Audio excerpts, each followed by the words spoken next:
Richard Baker from Bodmin in Cornwall was on the surface a good-looking charmer. He was the kind of man who always seemed to have a woman hanging on his arm. Baker was seen as a bit of a drifter. He had a job as a part-time DJ in the discos on the Costa del Sol, which made him seem all the more glamorous and attractive. But behind closed doors, Baker hid a deadly secret as to what he was actually like. In 1987, Baker was jailed for 6 years for the rape of a 19-year-old girl on a Bideford street 2 days after Christmas in 1986. His brother Kevin was jailed alongside Richard for helping his brother with the attack. He received 4 years for his part in the crime. Shortly after his release from prison, Baker struck again in 1992. He faced rape charges again at Bristol Crown Court, but when the victim failed to turn up to testify, Baker found himself acquitted. In 1995 at Plymouth Crown Court, Baker was cleared again. This time he was accused of raping a prostitute in the city where he was living at the time.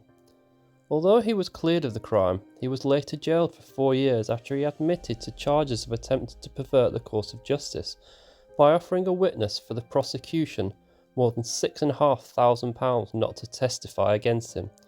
Baker would also go on to admit to having unlawful sex with a 15-year-old girl who he offered inducements to. When Baker was released from prison in 1997, he made his way to Spain, where police would soon see a rise in complaints from women who had been sexually assaulted. Baker would share his time between DJing in Spain and regular trips back home. In Spain, he would slip Rohypnol, the date rape drug, into his victims' drinks, and at home, he would spend his time stalking women before going on to assault them. People who knew Baker on the Costa del Sol said that he was known to expose himself indecently. He was also witnessed having confrontations with the fathers of young holidaymakers who accused him of interfering with their young daughters. As the number of complaints against him grew, Baker was sacked as an entertainer. On his many trips back home, Baker would attack a string of women in London and the South East, threatening to kill them if they went to the police. He would also tell his victims sob stories to lay a false trail for the police, although in other areas it was almost as if he wanted to be caught, leaving behind semen samples, hair, footprints and fingerprints. Essex police began to realise that they could be dealing with a serial attacker following a series of 3 assaults. They set up Operation Monarch to try and target the attacker. The inquiry would eventually become nationwide under Commander Tompkins after police began to link attacks between London and Sussex. Detective Superintendent David Bright said, "If I had to describe a rapist, Baker certainly wouldn't fit the mould. He's very clean cut, he's got intelligence, he was very good at his job, he can speak Spanish, he can speak German, he is learned on a number of things. It was because Baker didn't fit the stereotypical characteristic of a rapist that he was able to continue his reign of terror on women in both the UK and Spain." It was not until Baker had to extend his work permit in Spain and turned up at a police station in Torremolinos that police realised that they had a serial rapist on their hands. They had received a fax from Interpol warning that a dangerous rapist called Richard Baker may be heading to Spain. Torremolinos police said that they received hundreds of faxes alerting them to all sorts of criminals, but the prospect of a serial rapist lurking in the resorts, clubs and bars was a serious cause for concern to them. José Cabrera, the local police commissioner, said, "Unfortunately, Torremolinos is the perfect hunting ground for a rapist. During the summer season, the combination of the holiday atmosphere, the sheer number of tourists, easy access to drink and drugs, and the casual attitudes towards sexual encounters make the task of catching a rapist and making the charge stick a very difficult one. Every summer, we have a number of reported rapes, but in most cases, both the victim and the attacker turn out to be too drunk to remember what happened, and the charges are dropped. Richard Baker was different. We had a sex maniac on the loose in a town where tourists come to let their hair down and relax their moral standards for a few days." Baker was put under surveillance in Spain, but his regular trips back to Britain made this very difficult. In June 1998, 2 Swedish girls reported to police in Marbella they had been raped in Torremolinos. The pair had met a man called Ricardo on a beach, and he had invited them to join him that evening at the Palladium Disco in Torremolinos. The girls told police that they remembered little of the night after their arrival at the disco. The following morning they awoke lying next to each other in a bed in a strange flat. Both girls were naked and described feeling sore. As they left the flat they saw Ricardo and the two other men asleep in another bedroom. In Torremolinos, Chief Inspector Juan Blanco thought he had an idea who Ricardo was, but it was not until a photograph arrived after the two had returned to Sweden that these suspicions were confirmed. There was Baker with his arms around the waist of one of the girls. The following month, a 17-year-old Swedish girl claimed she had been sexually abused by a man called Richard. Blanco felt this too could have been Richard Baker. Baker was working at the time at the Fun Beach Disco, an enormous club in the heart of the town's nightclub strip. Blanco waited for him to arrive at work before asking him to come to the police station. Baker broke free and made a run for it, shouting back to his friends, "Get rid of the jacket! Get rid of the jacket!" He was brought down by one of the officers and handcuffed. Blanco hauled him back to the disco where he pushed him in front of the crowd and shouted, "This is Richard Baker. He is under arrest in connection with 2 rape charges."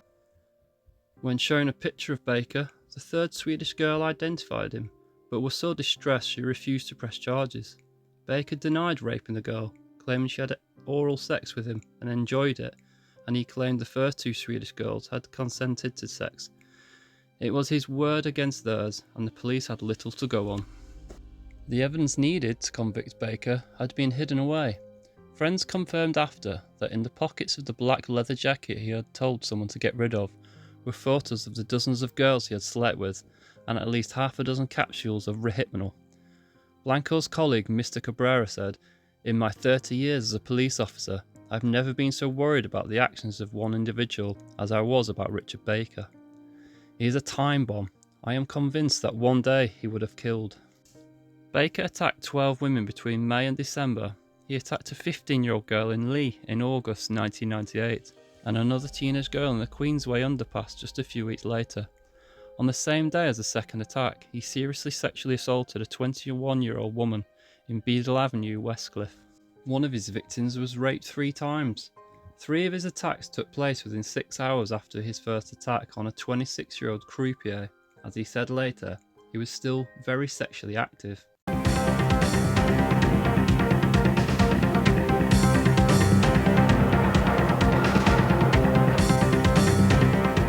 Phenomenal. That's the only way to explain the response to last month. Over 2,400 calls on our reconstructions alone and over 1,000 more on the other cases. 5 arrests so far as a direct result, and in 4 other cases Crimewatch viewers helped. One was a huge inquiry into serial rapes. More results are likely to follow. One of the biggest police inquiries ever is now underway, involving 3 forces headed by a commander in the Met. It's reviewing dozens of offences committed in recent years, and so far at least 10 have been positively linked, including some that we've featured before on Crimewatch. They're rapes and other sexual crimes, and though there are differing descriptions, it's now highly possible one man has been responsible for a large number of stranger rapes in London and the south of England.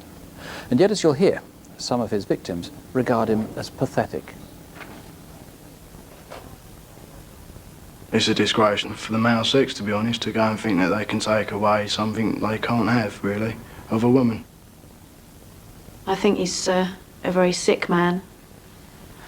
A violation of any kind is not right, but when it's done like that, it's just sick. The first of the crimes we'll show you may have been simply opportunist. This is Brighton in Sussex 4 months ago. At closing time, 2 young couples and an older couple, all in high spirits, were leaving the Sutherland Arms. They may be important witnesses. We know that 2 women were separately walking past. And there must have been someone else around as well.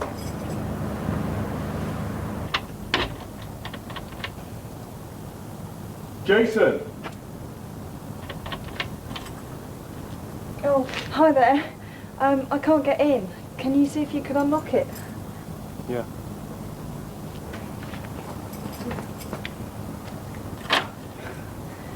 Oh, you've broken the key. I'm going to the phone. In the phone box round the corner from home. I'm knocked out. We'll tell her I called. Yeah, bye. Bye.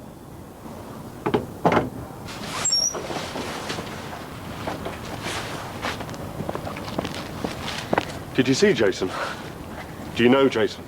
No, I don't. Well, if you see him, don't tell him you saw me, because I've got a problem with him. You're not going to fight him, are you? Yeah. Don't fight.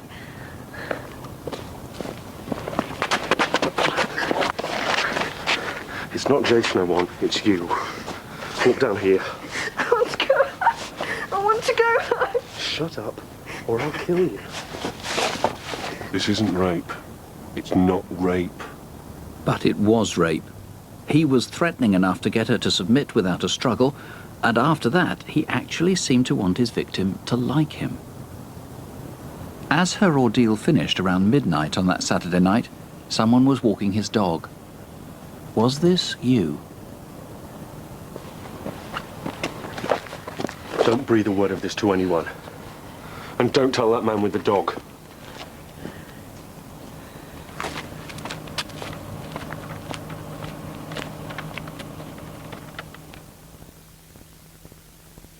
Two days later, the man was in Southend, and this is a place he seems to know, at least at weekends.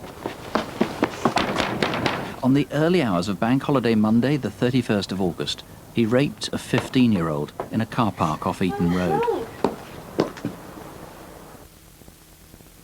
2 weeks later, he was prowling round the centre of Southend. At the same time, a couple were heading towards the Queensway underpass. I was late, I know, but it's no big deal.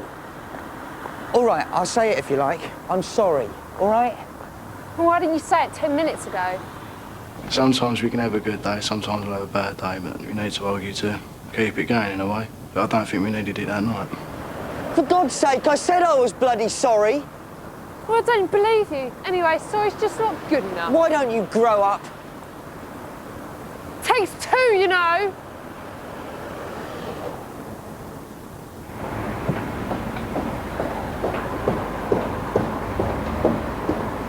Even from the first day we started going out, I never let her go home by herself. It's just in my genes. My mum told me that, my dad told me it.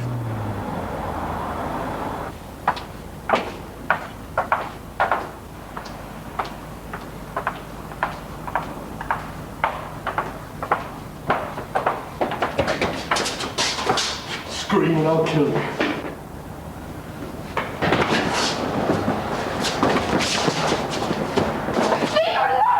Leave my bird alone! What?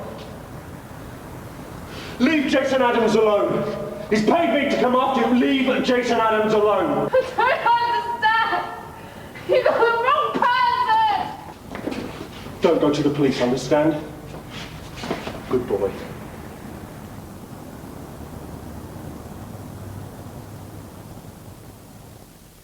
He was very broad-cheeked. His hair was short and sort of standing up on his head. I noticed that he had rather pointy canine teeth, but they were perfectly white, they were perfectly straight. He didn't dress weirdly, he didn't sound weird at all, didn't even look weird, just looked like a normal everyday bloke. But I've had bad dreams about things and that it could have gone worse, that I've been a face in the wall and I've not been able to reach out and do anything, or it goes further and he actually gets raped. About an hour later, about a mile away. I was pegging it along home. At that time, there was people coming out of the Palace Theatre. I had my umbrella and I was just eager to get home.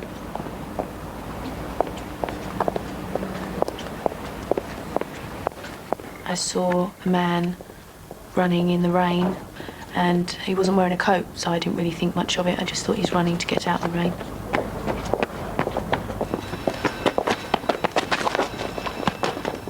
The ground floor of this house in Beadle Avenue had been boarded up for years, and the garden isn't used. Had he discovered it by chance? When somebody's threatening to kill you, you don't even think about trying to escape. Your life is on the line, and if you do value life, which I'm sure most people do, you want to keep going.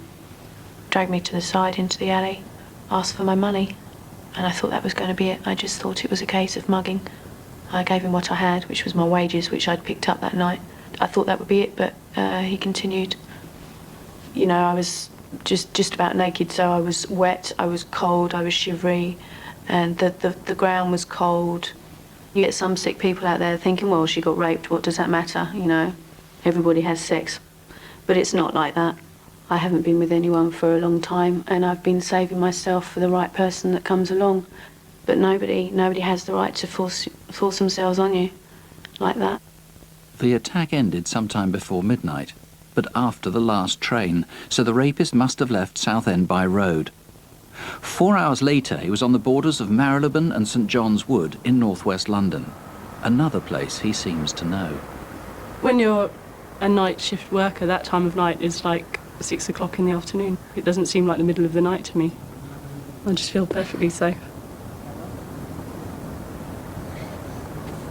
Are you alright? Yeah. You sure? Yeah. Well, if you need the lift, our cab office is right over there. Yeah, cheers. The man was Asian, balding and polite. Who was he? He may be a crucial witness. Anyone who comes up to you at that time in the morning it's just not the done thing, is it? He thinks, leave me alone and I'm perfectly all right. The woman headed up St John's Wood High Street and onto St Anne's Terrace. There was another witness there we need to trace. It's now 4 in the morning. She gave the impression of being quite well built, possibly Middle Eastern, quite pale skin, but otherwise very dark hair. I heard a noise as if someone had kicked a bottle behind me. I immediately turned and looked to see if he looked dodgy.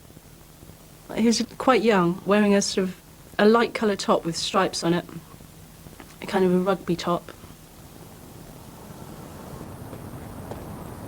I turned round after I'd gone a little bit further just to check that he wasn't following me, and I couldn't see anybody.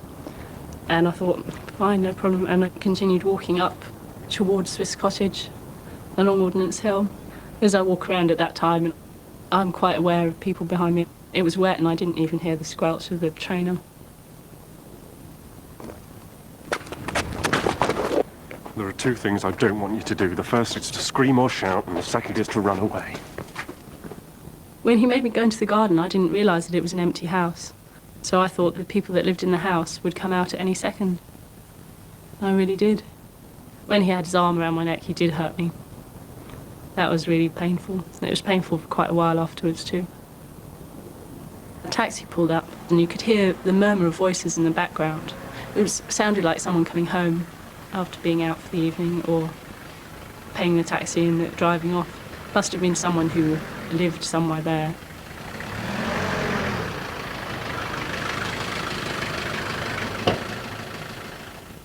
He talked to me afterwards for about 3/4 of an hour.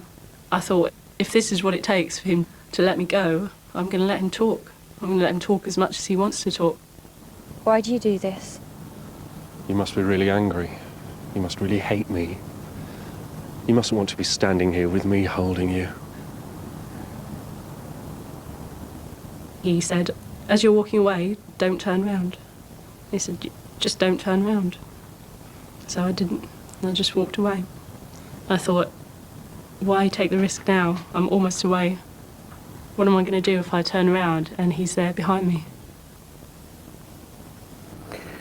Paddy, these attacks are so prolific. There could be dozens of women who've been attacked, haven't reported it, or perhaps have been approached by this man, haven't been raped and haven't reported it. That's right, Nick. I would urge any woman who feels that she may have been a victim of this man or an attempted attack by this man to come forward. It's a terrifying experience, and we know this man has tried to terrify his victims with threats, but I assure any woman of our full support and the support of specially trained officers. We need her help to prevent another woman becoming a victim of this attacker.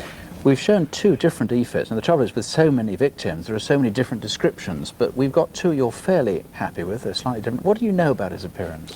Yeah, he's described as a white man, 5'8" to 5'10" tall, in his 20s to 30s.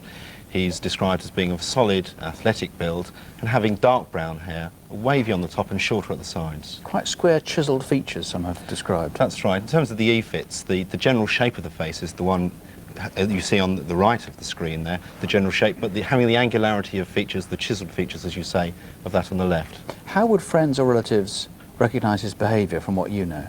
He's well groomed, manicured, as described by one victim. He keeps late hours, and on one or two occasions he may have come home with scratches to his hands or to his face where a victim has put up a struggle.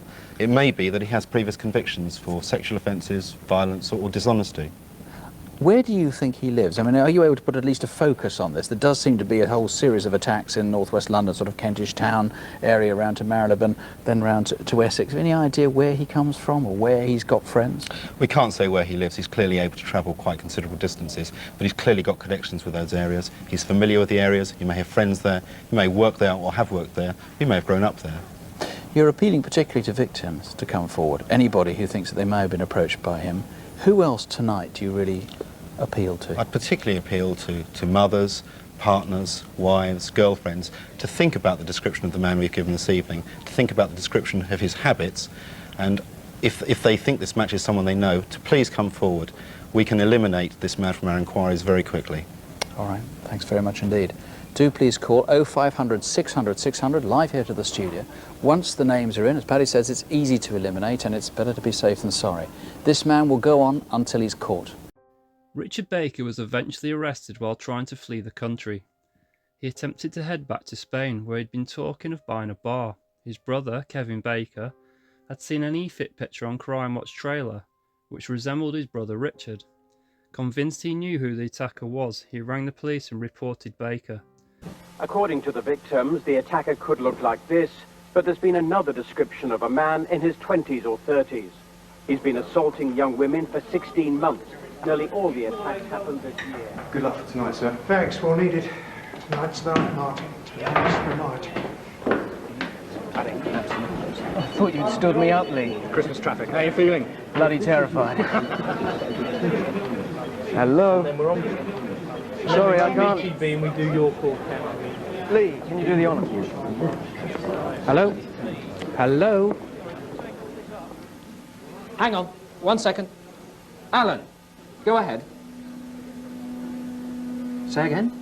1, 2, 3. Paddy, that was Sussex on the phone. We've just taken a call from an informant who's given us a name. What?